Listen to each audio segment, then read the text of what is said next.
Next, a very special treat, Lofoten Viking Museum.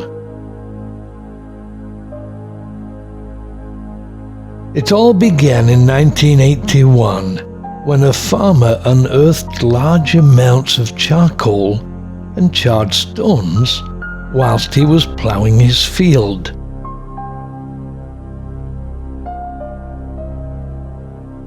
So he alerted a local archaeologist, Kåre Ringstad, who in 1983 unearthed the remains of a longhouse which had been occupied between the 6th and 10th centuries. This is the exact site and is the largest building ever to be found from the Viking period in Norway, measuring 83 meters long, 12 meters wide, and 9 meters high.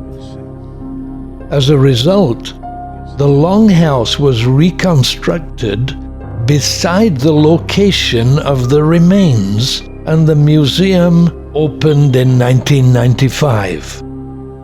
It has a great number of attributes. It's right next to the location of the original longhouse. It is a reconstruction of it, and as one surveys the surrounding countryside, it really stirs the imagination.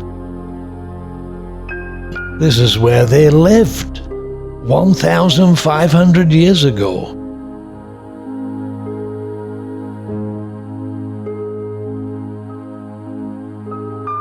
The original site was here, so the location and aspect are the same.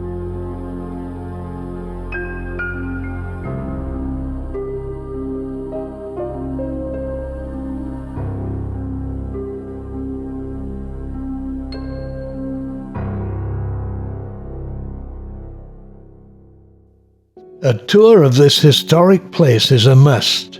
Shops and cafes make it an ideal stopover. The guides are not only dressed in medieval costume, but are excellent in their knowledge of the history of this place.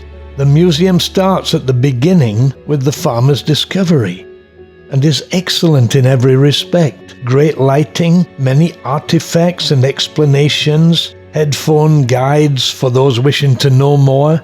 It was fascinating.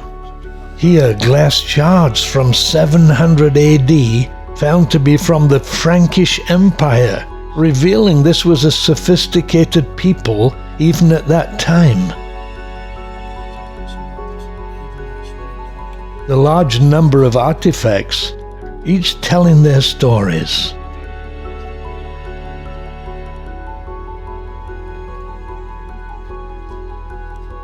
The longhouse itself having its central aisle, and the reconstruction not only showing how life would have been at that time, but even staff members in costume portraying such activities.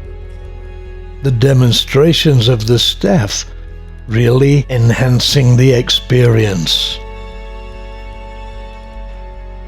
Great care has been taken to represent life at that time. The wood pile, a weaving implement, even embroidery, knitting and table games. One can imagine life here 1,000 years ago. It's interactive also. If they wish, visitors may try out the clothing and put on the helmets. Note that Viking helmets did not have horns. Legend and stories added them later. Their religion was polytheistic. They worshipped many gods. This is Freya, the Norse goddess of fertility and love. Everybody has heard of her. Friday is named after her, Freya's Day. And her husband Odin. Wednesday, in Old English, means the Day of Odin. The longhouse was very well designed, so smoke would escape through the roof. The chieftain's throne with its back to the wall, so no enemy could sneak up on him.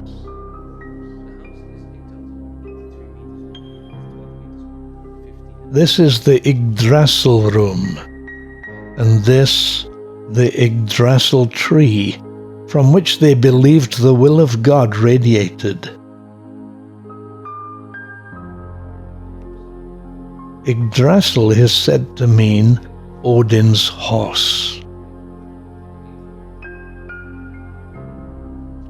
Norse mythology well represented here. A superb visit, not to be missed.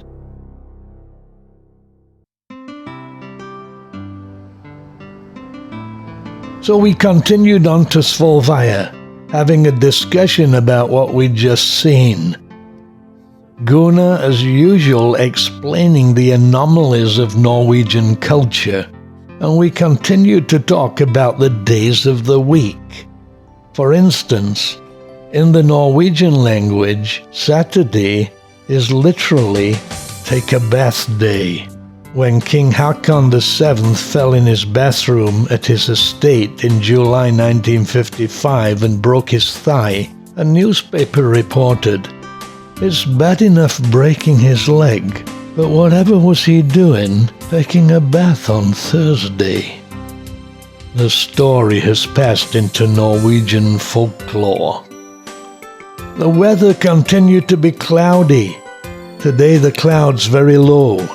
We stopped occasionally to film. Even in the clouds it was beautiful.